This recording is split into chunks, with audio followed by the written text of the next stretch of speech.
चुप कर पगली। कोई सुन लेगा तो अभी हमारी जान निकाल लेगा। वो बातें पुरानी हो गईं।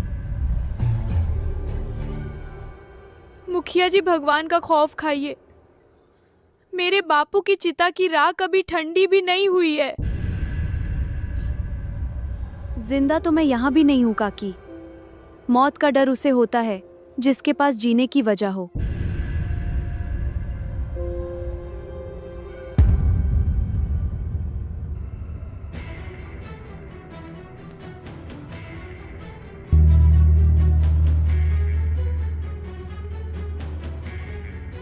अरे ओ अभाग इंसानी, बाहर निकल अपनी सूखी मान से। बाहर निकल अपनी सूखी मान से। तेरे बापू का सारा कर्जा अब कौन चुकाएगा? ये मिट्टी की झोपड़ी अब मेरी है। मुखिया जी, भगवान का खौफ खाइए। मेरे बापू की चिता की राख कभी ठंडी भी नहीं हुई है।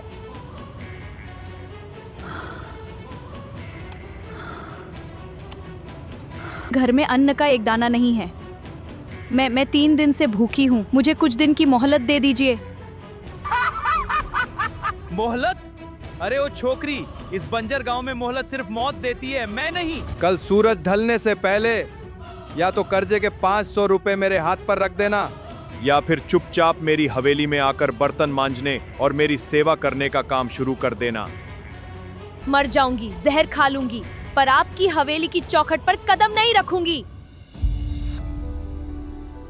आप जानते हैं बापू ने कोई कर्जा नहीं लिया था। आप सिर्फ इस अनाथ का घर हड़पना चाहते हैं। जुबान लड़ाती है 2 कौड़ी की औरत। तेरे बापू ने मेरे अंगूठे वाले कागज पर निशान बनाया था।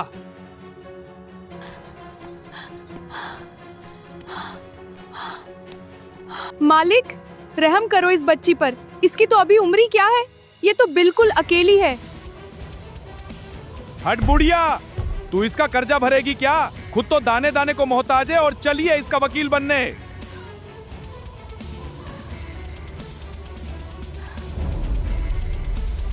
मुखिया जी, इसके सिर पर कोई मर्द नहीं है। ये गांव वैसे ही वीरान है। ये बेचारी कहाँ जाएगी? काकी, आप इनके पैर मत पड़िए। इन पत्थरों में भगवान नहीं बसता। निकाल लो मुझे इस झोपड़ी से। नोच लो ये सूखी घास की छत, पर मैं तुम्हारी हवेली नहीं आऊंगी। बहुत गुरूर है तुझे अपनी इस जवानी और ईमानदारी का। देखूंगा कल तक ये गुरूर कैसे टूटता है।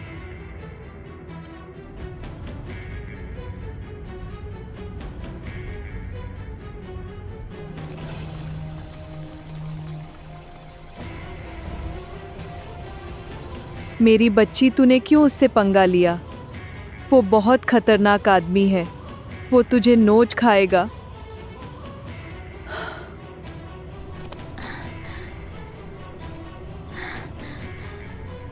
तो क्या करूं काकी?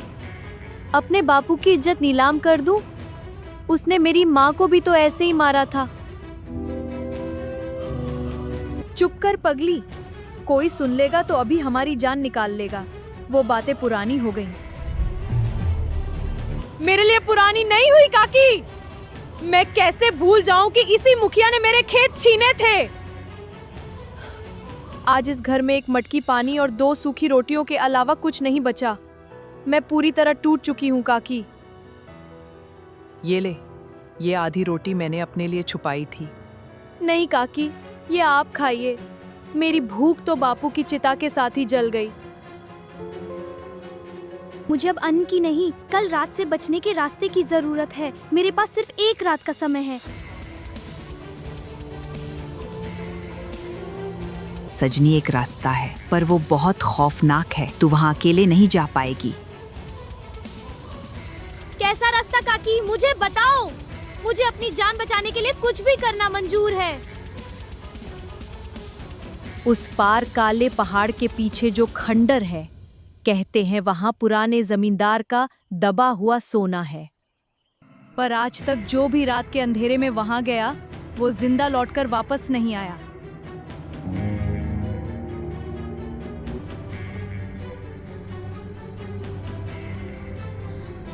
जिंदा तो मैं यहाँ भी नहीं हूँ काकी। मौत का डर उसे होता है जिसके पास जीने की वजह हो। मैं आज रात उस खंडर में जाऊंगी। या तो कर्जे का पैसा लाऊंगी या फिर अपनी जान वहीं छोड़ आऊंगी।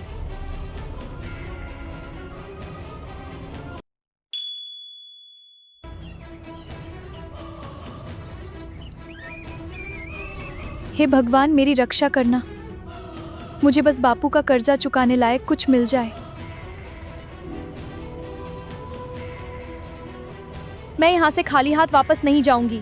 मुझे उस दरिंदे मुखिया से बचना ही होगा। कर्जा तो तेरा मुखिया जी चुका देंगे सजनी। तू इतनी रात यहाँ क्या करने आई है? भैरव, तू यहाँ मेरा पीछा करते हुए आया है। मुखिया ने भेजा है तुझे। मुखिया जी तो हवेली में सो रहे हैं। मुझे तो तेरी फिक्र थी इसलिए आ गया। सुना है यहाँ बहुत सोना गड़ा है। आज तो मेरे दोनों हाथों में लड्डू हैं, सोना भी और तू भी। पीछे हट भैरव, ये आग तेरी दाढ़ी जला देगी। मुझे छूने की कोशिश भी मत करना। अरे ओ अनाथ, तू इस खंडर के भूतों से बचेगी तब तो सोना ले जाएगी। चल मेरे साथ चुपचाप।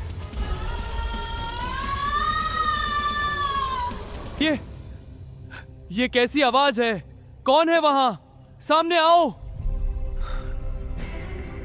मैंने तो पहले ही कहा था भैरव, ये उन औरतों की चीखें हैं जिन्हें जमींदार ने यहाँ जिंदा चुनवा दिया था।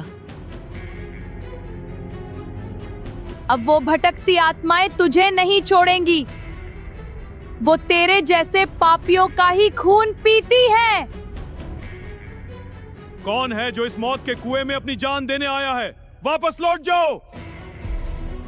भूत, मुझे माफ कर दो। मैं तो बस इस छोकरी को पकड़ने आया था। अगर बचाओ, मुझे नहीं चाहिए कोई सोना। मेरी जान छोड़ दो।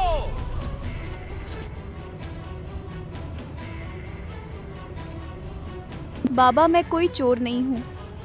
मैं मजबूरी की मारी एक अनाथ लड़की हूँ। गांव के मुखिया ने मेरी झोपड़ी छीनने की धमकी दी है। मुझे सिर्फ 500 रुपए की जरूरत है बाबा। पैसे? सोने के सिक्के? इस मिट्टी में सिर्फ बेगुनाहों का खून सना है बेटी, सोना नहीं।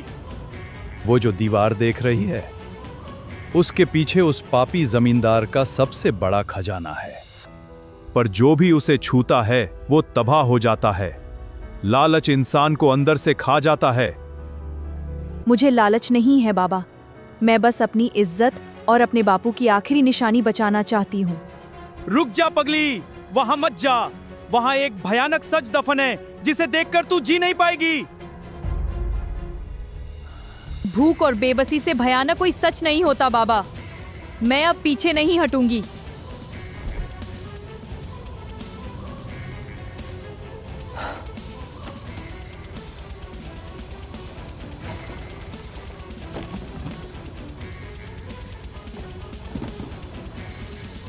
मिल गया, मुझे बापू का घर बचाने का रास्ता मिल गया बाबा। इसमें जरूर पैसे होंगे।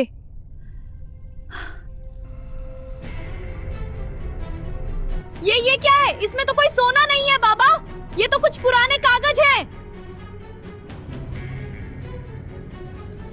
कहा था ना मैंने, जमींदार का असली खजाना उसका सोना नहीं, उसके वो काले पाप थे जो उसने दफना दिए थे।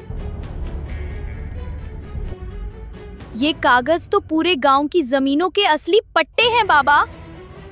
और ये तो मुखिया के नाम का खत है। जमींदार की मोहर लगी है इसमें। बाबा, इसमें लिखा है कि मुखिया ने ही जमींदार के साथ मिलकर मेरे बापू की जमीन हड़पी थी।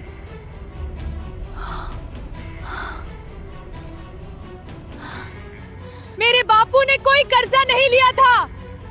इस मुखिया ने मेरे बापू को जहर देकर मारा था। इसमें सब लिखा है।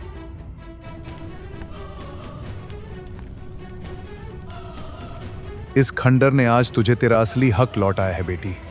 तेरा कर्जा नहीं, मुखिया का पाप सामने आया है। अब मैं उसे 500 रुपए नहीं दूंगी बाबा। अब मैं उसे मौत दूंगी। कल सूरज ढलने से पहले पूरे गांव के सामने इस मुखिया की हवेली और उसके गुरूर में आग लगाऊंगी मैं। गांव वालों, सूरज ढलने वाला है। मैंने कहा था ना, वो भिखारन सजनी मेरा कर्जा नहीं चुका पाएगी। अब वो मेरी हवेली में झाड़ू लगाएगी। कोई है जो उस अनाथ की तरफदारी करना चाहता है? भगवान के लिए उसे माफ कर दो मुखिया जी, वो तो एक अबला और बेसहारा बच्ची है। अबला होगी तेरे लिए बुढ़िया? मेरे लिए तो वो बस एक बिकाऊ सामान है जिसका सौदा हो चुका है।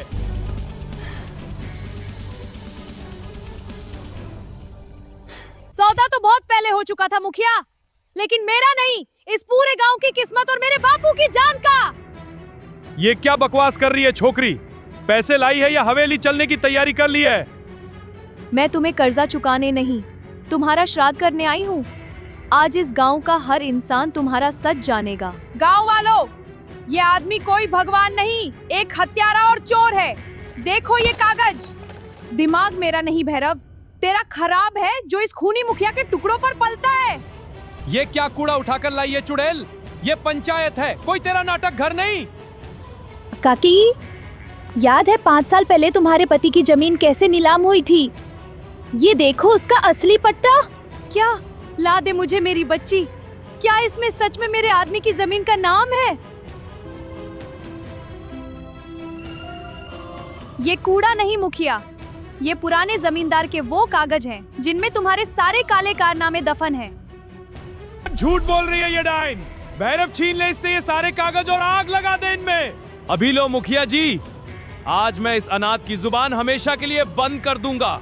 अगर एक कदम भी आगे बढ़ाया भैरव, तो यही खंजर तेरे सीने में उतार दूंगी। तुमने मेरे बापू को जहर देकर मारा था ना मुखिया, सिर्फ इसलिए क्योंकि वो तुम्हारी चोरी पकड़ चुके थे। सब बकवास है। तेरा बाप तो बीमारी से मरा था। मेरे पास उसके अंगूठे वाले कर्जे के कागज हैं। झूठ! इस खतपुराने जमींदार ने खुद लिखा है कि तुमने मेरे बापू के खाने में जहर मिलाया था, और फिर उनके मरने के बाद उनकी लाश के अंगूठे को इस कोरे कागज पर लगाकर कर्जे का नाटक रचा। तूने हम सबको लूट लिया मुखिया, हमारे बच्चों की रोटियां छीनी है तूने। आज हम तुझे जिंदा नहीं छोड़ेंगे। पीछे हटो तुम सब, मैं इस गांव का मुखिया हूँ। मैं तुम सबको जेल भिजवा दूंगा। जेल हम नहीं, तू जाएगा मुखिया। पुलिस को मैंने सुबह ही शहर जाकर बुलवा लिया था। तेरी इन हवेली की ईंटों में हमारे अपनों का खून मिला है। आज तेरा ये घमंड मिट्टी में मिल जाएगा।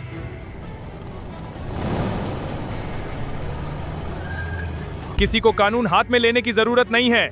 मुखिया, तुम्हारे खिलाफ हत्या और धोखेबाजी के सबूत मिल गए हैं। साहब, ये कागज झूठे हैं। ये लड़की मुझे फंसा रही है। ये कल खंडर से चुरा कर लाई है इन्हें। ये कागज तो अदालत में सच उगलेंगे ही मुखिया।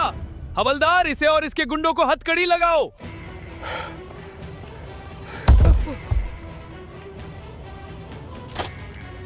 अच्छा नहीं किया सजनी, मैं वापस आऊंगा और तब तो जिंदा काट दूंगा।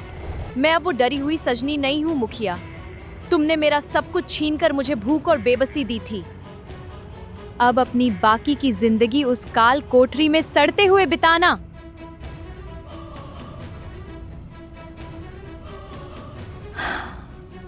तूने आज पूरे गांव को बचा लिया मेरी बच्ची। तू अनाथ नहीं है, हम सब तेरे परिवार हैं। आज से तेरी झोपड़ी में कभी अंधेरा नहीं होगा। तूने हम सबको हमारा हक दिलाया है। मुझे कोई हवेली या सोना नहीं चाहिए काकी, मुझे बस अपने बापू की इज्जत और वो माटी की झोपड़ी चाहिए थी। आज मेरे बापू की आत्मा को शांति मिल गई। अब इस गांव में कोई मुखिया किसी गरीब की रोटी नहीं छीनेगा।